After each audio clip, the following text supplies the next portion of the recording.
Halo semuanya, selamat datang kembali di channel ini. Jumpa lagi dengan saya Vicky Himpong. Bagaimana kabar kalian semuanya? Saya berharap kalian semua selalu dalam keadaan yang sehat. Di video kali ini kita akan membahas sebuah penggiringan opini lagi yang mulai dibangun oleh Roy Suryo dan Rismond CS, teman-teman. Ya, karena mereka tahu mereka bakal kalah dalam persidangan. Mereka tahu mereka bakal dikuliti kejahatan mereka, kata Rismond ya. Mereka tahu bahwa ijazah Pak Jokowi pasti akan terbukti asli, makanya mereka mulai menciptakan sebuah opini baru untuk menggiring pemahaman perspektif masyarakat, yang khususnya para pemuja mereka ini, teman-teman, untuk mempercayai bahwa kepolisian hari ini tidak profesional dalam menangani sebuah kasus. Itu yang mereka giring. Makanya kemarin tadi juga kita sudah membahas bagaimana mereka membuat statement beramai-ramai tidak mau menerima hasil lab forensik dari Barreskrim. Mereka tidak mau mempercayai, menerima, karena katanya itu telah dilakukan manipulatif dan sebagainya, dan mereka dikriminalisasi. Ya, jadi kalau kepolisian menguji sebuah data dokumen, teman-teman, lewat alat-alat yang dipunyai, lewat ahli-ahli yang dimiliki oleh kepolisian yang saya yakin sangat berkompeten, teman-teman, ya. Dan ketika hasil itu terbukti adalah dokumen asli Pak Jokowi, mereka nggak mau percaya. Mereka nanti akan percaya kalau dokumen itu palsu, ya. Jadi mereka mulai giring nih, teman-teman, opini tengah-tengah masyarakat bahwa jangan mempercayai kepolisian. Kepolisian berada di bawah kendali Jokowi dan sebagainya. Itu mereka coba giring hari ini, dan kalian harus bisa melihat pola mereka. Jangan tertipu sama orang-orang seperti mereka, karena mereka takut kalah saja. Takut mereka akan segera berubah status jadi tersangka. Saya percaya kepolisian hari ini profesional, teman-teman. Kalaupun itu adalah mantan presiden yang melapor, saya percaya mereka profesional dalam menguji, ya. Makanya telah diminta, mereka meminta ijazah asli Pak Jokowi, dan Pak Jokowi sudah memberikan. Masukkanlah dalam uji di dalam lab forensik yang dipunyai oleh Barreskrim, dan hasilnya sebentar lagi akan keluar. Mereka melihat ada bau-bau akan kalah. Ya, seperti itu. Kalaupun mereka yakin bahwa ijazah Pak Jokowi adalah palsu, kenapa hasilnya belum keluar tapi mereka sudah tolak? Itu kan berarti menandakan bahwa mereka selama ini sedang memanipulasi masyarakat, sedang menipu dan menggiring opini masyarakat untuk mempercayai kebohongan mereka, yaitu kebohongan yang mengatakan bahwa ijazah Pak Jokowi adalah ijazah yang palsu. Ya, dan sebentar lagi akan terkuak semuanya, teman-teman, soal ijazah Pak Jokowi adalah asli berdasarkan dengan uji lab forensik dari Kepolisian Republik Indonesia. Kalian mau bantah apa lagi? Makanya ketika mereka tahu bahwa kebohongan mereka akan terbongkar oleh kepolisian, mereka bangun narasi untuk menggiring para pengikut-pengikut mereka, menggiring opini agar supaya mereka mempercayai bahwa kepolisian tidak profesional dalam menangani kasus ini. Ya, kita lihat dulu, teman-teman. Kemarin kan Roy Suryo dan kawan-kawan ini, Rismond mulai melancarkan aksinya. Judul kita, lapor Barreskrim terbukti manipulatif, ya. Bahwa hasilnya bisa dipesan, maka kita tolak jika tidak melibatkan ahli-ahli tim pencari fakta. Dia menggiring bahwa hasilnya bisa dipesan, katanya. Ini kan fitnah juga. Ya, ahli-ahli independen, jangan main-main ya. Jangan sampai nanti hasil dari Barreskrim Polri ini menjadi bumper justru ya, untuk meskipun kita tidak tahu sampai sekarang bentuk dari ijazah Joko Widodo, nanti mereka mengatakan identik ya, bukan autentik tapi identik, kan bingung. Identik dengan punya orang lain bukan berarti dia autentik, kan itu masalahnya sekarang. Ya, jelas kan, teman-teman. Sudah mulai ada penggiringan opini seperti ini di tengah-tengah masyarakat, menciptakan sebuah pemahaman bagi pengikut mereka yang mempercayai statement mereka selama ini soal ijazah Pak Jokowi adalah palsu sesuai dengan digital forensik mereka. Mereka mau menggiring bahwa akan terjadi kriminalisasi terhadap mereka. Bullshit kan, teman-teman. Itu benar-benar menciptakan fitnahan baru untuk menutupi fitnahan yang lama mereka kepada Pak Jokowi. Menciptakan kebohongan baru untuk menutupi kebohongan yang lama. Mereka pikir masyarakat Indonesia bodoh.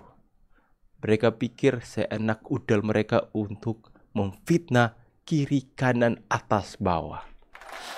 Mereka pikir ya, kepolisian bakal manut dengan intimidasi yang mereka lakukan. Saya percaya pihak kepolisian akan melakukan kinerjanya dengan profesional, sekalipun banyak intimidasi mereka coba ciptakan. Kepolisian itu ada di bayang-bayang Jokowi, ya. Mereka katakan bahwa itu hasil lab forensik, tidak bisa dipesan dan sebagainya. Itu adalah penggiringan opini sekaligus sebuah fitnahan kepada institusi kepolisian itu sendiri.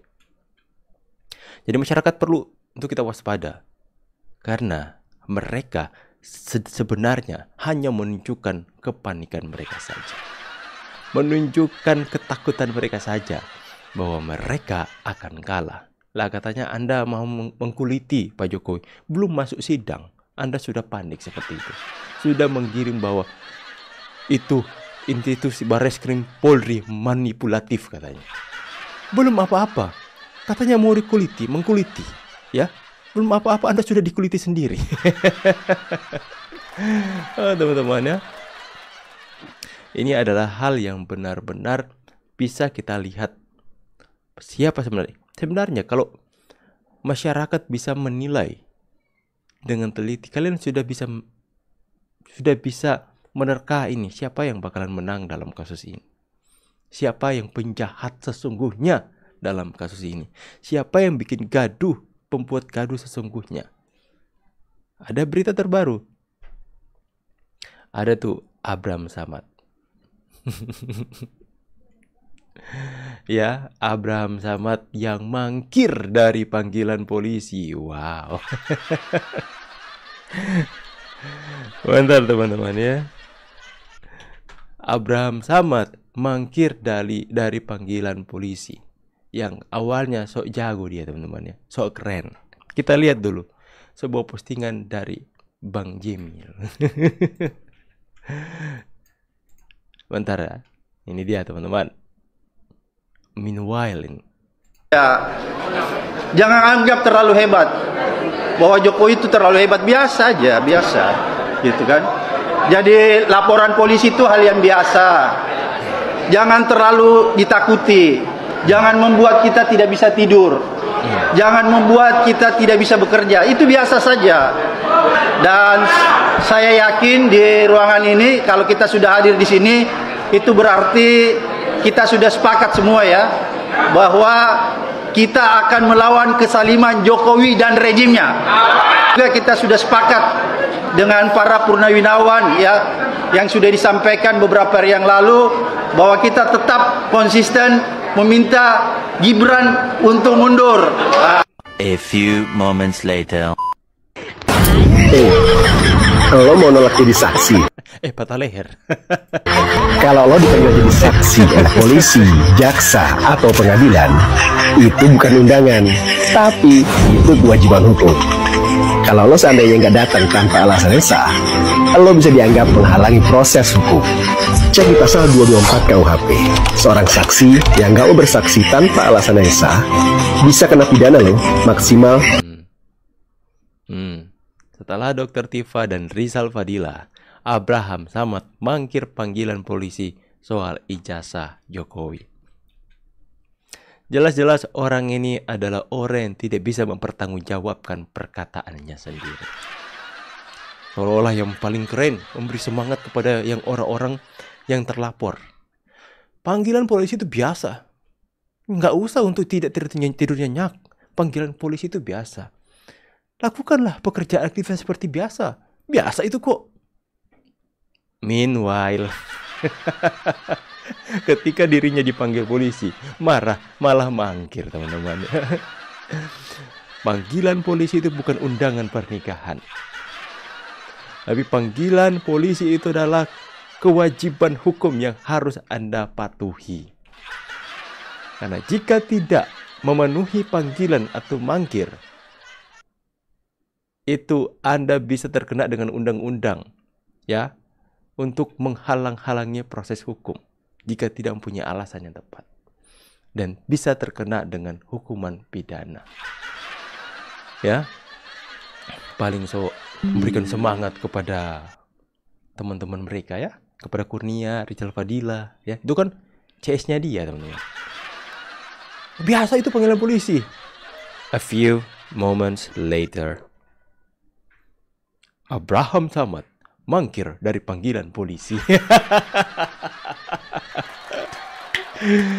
Itulah menunjukkan kepanikan mereka satu persatu. Ya, satu persatu para penghina Pak Jokowi mulai mendapatkan karmanya.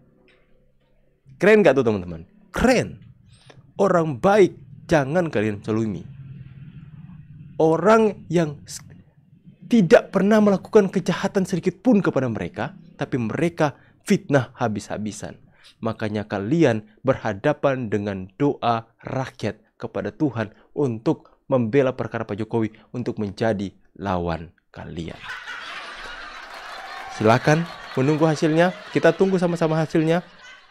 Ingat, apapun penggiringan opini mereka kepada kalian masyarakat Indonesia yang mau menghasut masyarakat agar supaya mempercayai bahwa institusi Polri yang menangani kasus Pak Jokowi itu adalah settingan bisa dimanipulatif, jangan percaya. Mereka itu hanya wujud kepanikan dari orang-orang yang sebentar lagi akan pakai rompi orange. Terima kasih banyak sudah mendengarkan opini saya, narasi saya teman-teman. Semoga ini bisa mencerdaskan kalian semua.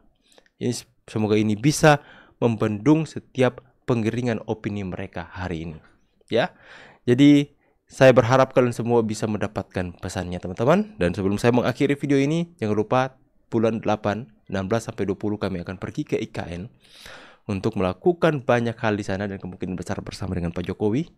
Ya, saya akan melakukan live streaming lagi untuk supaya kita semua bisa ada di sana lewat live saya. Dan juga teman-teman semua yang mau berkontribusi, silahkan di nomor ini dan ini nomor WA saya teman-teman. Silahkan jika kalian mau tergerak, dan saya berharap kebaikan kalian semua dibalaskan berlipat kali ganda oleh Tuhan Yang Maha Kuasa.